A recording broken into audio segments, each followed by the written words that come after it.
Assalamualaikum warahmatullahi wabarakatuh. Perkenalkan, nama saya Ninur Hayati dari kelas 11 Akuntansi 3. Di sini saya akan menjelaskan tentang pengertian pajak, fungsi pajak, dan pungutan selain pajak. Pengertian pajak. Yang pertama, pajak merupakan kontribusi wajib warga negara, yang artinya setiap orang memiliki kewajiban untuk membayar pajak. Namun, hal tersebut hanya berguna bagi warga negara yang sudah memenuhi syarat subjektif dan syarat objektif, yaitu warga negara yang sudah memiliki penghasilan melebihi penghasilan tidak kena pajak. Yang kedua, pajak bersifat memaksa. Jika seseorang sudah memenuhi syarat subjektif dan objektif, maka wajib untuk membayar zakat. Yang ketiga, setiap warga tidak mendapatkan imbalan langsung. Pajak berbeda dengan retribusi. Contoh retribusi, ketika kita mendapatkan manfaat parkir, maka kita akan membayarnya dengan sejumlah uang yang disebut dengan retribusi parkir. Namun, ketika kita membayar pajak, kita tidak akan langsung menerima manfaat atas pajak yang telah kita bayar.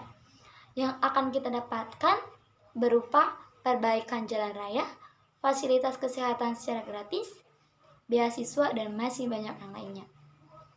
Yang keempat, berdasarkan undang-undang.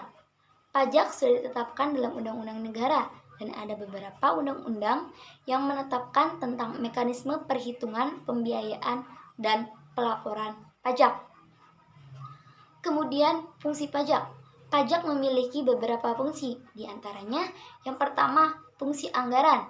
Pajak digunakan untuk membiayai semua pengeluaran negara, seperti gaji pegawai negeri, gaji tentara, pembayaran utang pemerintah, dan pembiayaan pembangunan.